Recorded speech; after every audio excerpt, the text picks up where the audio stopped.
This is all women. Sorry, Steve. Right? Yes. Great to see. And you are the hero. You were the hero of yesterday. If I may just start with that, because your response, your retort to Senator Ireti Kingigbe, that it's about seats, and she tried to minimize what was clearly about the visibility of women for women at the assembly. That's why where they sit matters, because you've just talked about how there isn't enough women in our democracy, in our political landscape. We talk about this all the time. We talk about the UN Charter. We talk about how Nigeria signed on to it. And then the only 4 women that you have, we don't see them. So yes, it's not just a case of seats, it's about visibility. And it is rather unfortunate that we have our senators such as Senator Ireti Kingigbe. It's sad that she bears my name actually, but that's a whole different story altogether. But it's sad that not only was she incoherent yesterday, but she doesn't understand the importance, the critical importance of being seen as a woman. So, which then takes you onto that whole thing where it's not every woman who should be where they are. She's forgotten that Senator Natasha, what has she had? What, 3, probably 12 years of trying, being abused, being maligned in Kogi, having the road to our constituency dug up by the former Governor Yahaya Bello. She's had threats to her life, yet this woman did not give up. She was determined, she was focused, she was undeterred, and she continued and continued. She persevered until she got there. It is sad that somebody like Senator Ireti Kingigbe, who clearly only just got there like that, doesn't appreciate the struggle of her colleague. But what's even worse, and this is on a personal level, is the infantilization. We do this in Nigeria. We call, they'll call the leaders, he's the father of the nation. Akpabio is the father. Well, no, I know who my father is. I'm sure you know who your father is. The president is my president. He's not my father. The president is responsible for the nation. He is not the father of the nation. That is how we constantly, project the powers that we have as citizens onto leaders who are working for us. But sadly, Senator Ireti again was so unintelligent yesterday that she kept referring and infantilizing Senator Natasha as my daughter. She's my daughter. No, she is not. She's your colleague. You are both senators, albeit, yes, you're older than her. And yes, we do have a culture. We have a culture that's in any part of the world. And it's not just Nigeria. You respect your elders. I worked with people, I have managed people who could be my grandfather, right? But they would never did refer to me in an office or in a meeting as their daughter. That would be insane. I'd like to come in there just because of the points that you've made, and really just coming from the reactions that we've seen since that, the accusations were made by Natasha here on Senator Natasha here on Friday. Now, first off, we're seeing Senator Ireti Kingigbe coming out and saying, it's about the seat. She could have just gone to her own seat.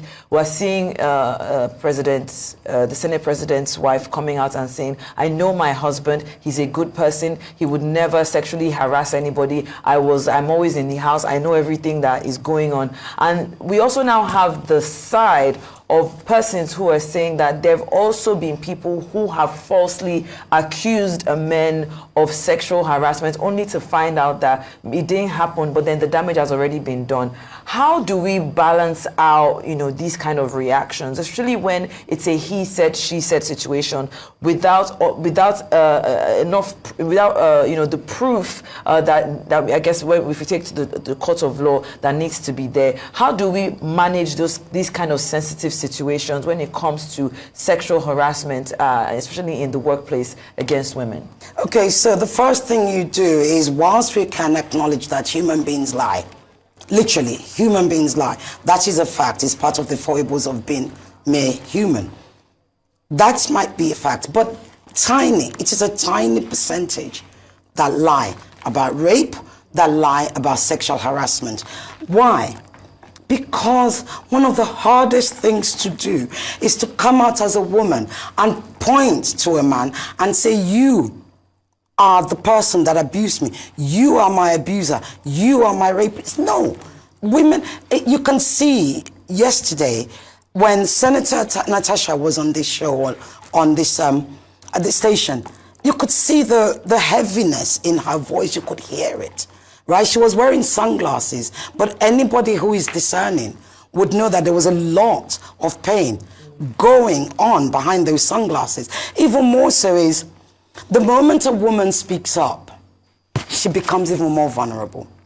So it's one thing to be vulnerable and be abused and you're dealing with it at home and you cry, oh my God, you cry. But it's another thing when you then come out to the world and you say, this is my vulnerability. This is what has hurt me. This is what this man did to me.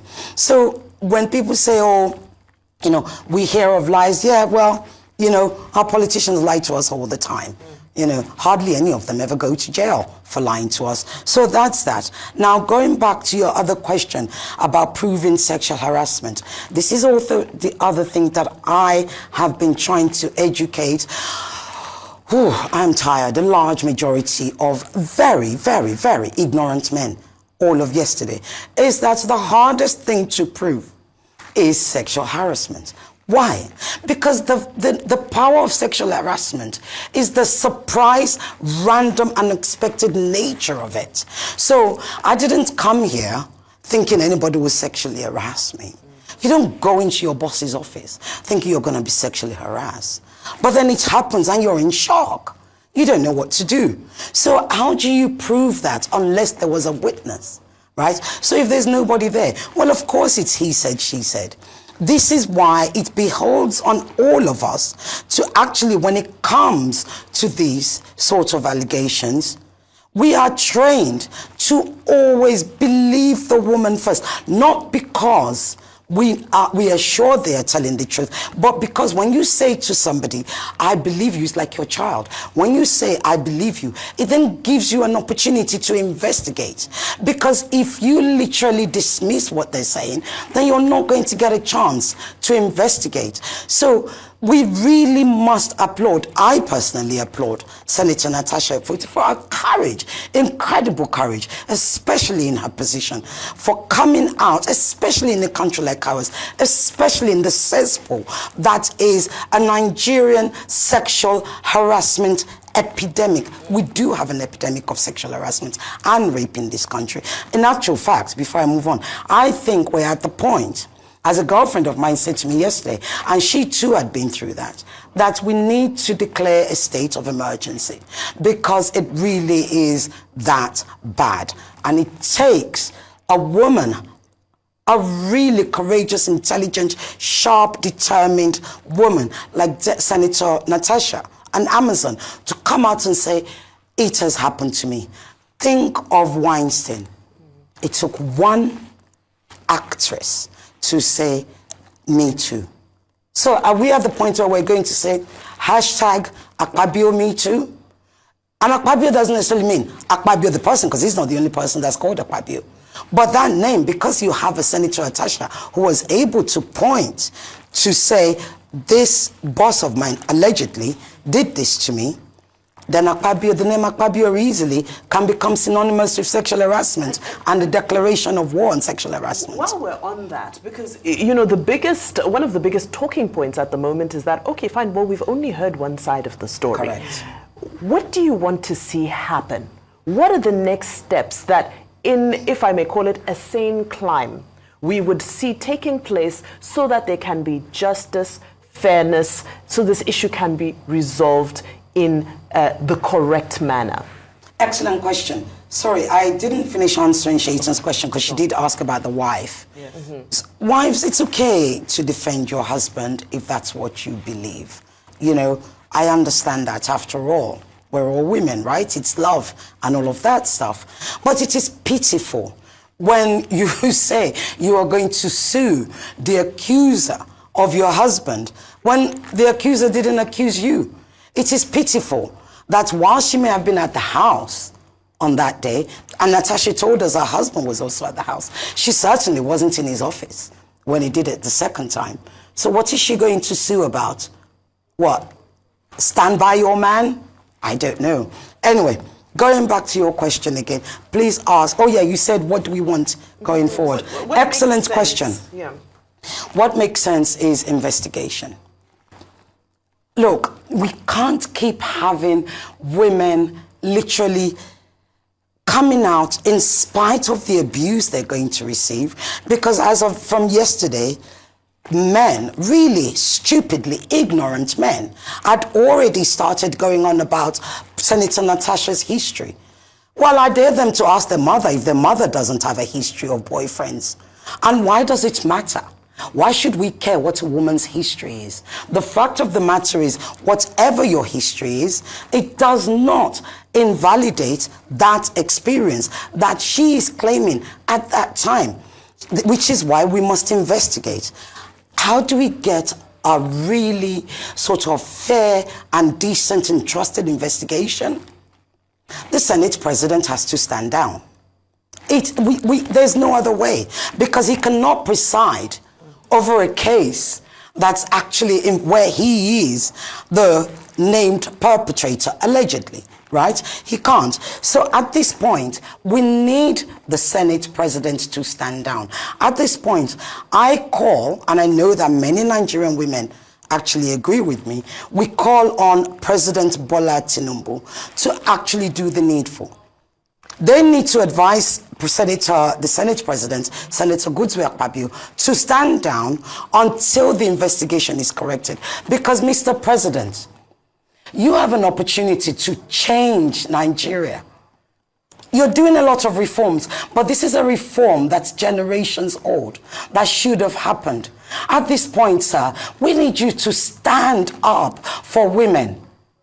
Talk to Mrs. Remi Tinubu, your wife. She will assure you that many women, the chances are, and I don't have the stats here, but you speak to 20, 30 women in a room. 99% of them would have experienced one form of sexual violence or the other at least once in their lives. We're talking about sexual harassment. Sexual harassment is why all the reforms you are doing, Mr. President, is actually not going to get very far.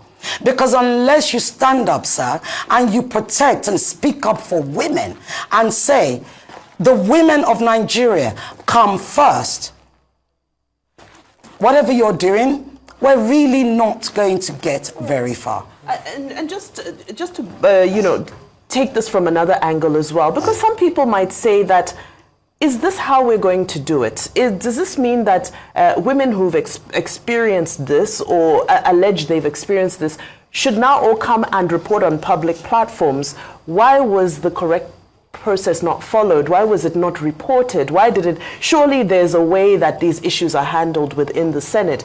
Was the way it was managed? This is what I'd like to know. This is the question. Yeah. Are there? I'm wondering, because it's interesting that you ask. Senator Akpabio kept going on about the rule book when doing their row at the Senate last week, the Thursday before, right? But I'm wondering, in that rule book, is there such a thing? Are there rules against sexual harassment, intimidation, how you speak to staff, how you treat staff? Because if I may share a rumor, our National Assembly is known to be a cesspool of all sorts. So where was she supposed to report? That's number one. Number two, a friend of mine, I had many women calling me yesterday, obviously because of the work I do, in addition to my journalism. A friend of mine told me yesterday, in the public sector was when it happened to her. And yes, she reported. This is an answer to all those men who are saying, why didn't Senator Natasha report? Why is she only just speaking out now? Well, my girlfriend reported. She reported to the next in line and the one above them. And you know what they told her? It's impossible. He's a pastor. He couldn't possibly. And they did nothing about it. So even when women, the majority don't report, because even when women do report, here you go. Where's the proof? How do you prove that somebody slapped your bum? How do you prove that somebody said, come and meet me at the hotel? A friend of mine once went to do a presentation to a big MD in this country. She got there, all dolled up, you know, as we do, business presentation, in a suit and everything. She got there. Hello, sir, good afternoon. He said to her to sit on the table in the corner. She did, which was the meeting table. Do you know what he did? He came from behind and unzipped his trousers. Sorry, who was she supposed to report to? So that's why I'm calling on the president. The only way we can fix this is for the president to mandate the Senate, in fact, the whole of National Assembly, for this investigation to happen. And then they need to invite women who are experts in how you implement these things to come and implement a sexual, you know, sort of sexual harassment training. We've had gender training at NAS.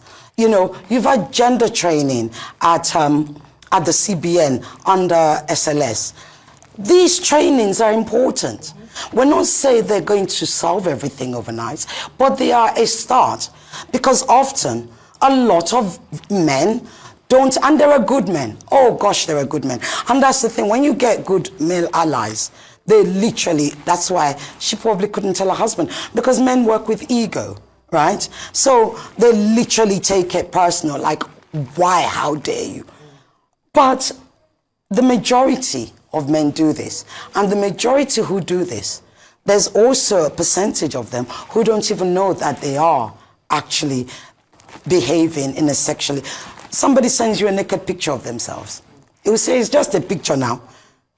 Right? Somebody sends you porn, and you're offended. They say, it's just porn. Now, what is your own? So you can just delete it, right?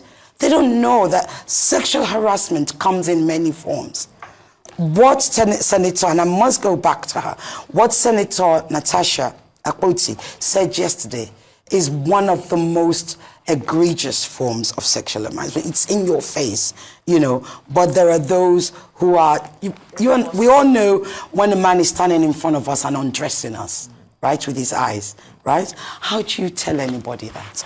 I mean, try going to HR and saying, hey, look. Well, I mean, I was reading the statement that was put out by the Proper Women's Foundation, strongly condemning and describing what happened to Senator Natasha as entrenched misogyny and deliberate exclusion of women. And we'll just continue to follow up on this.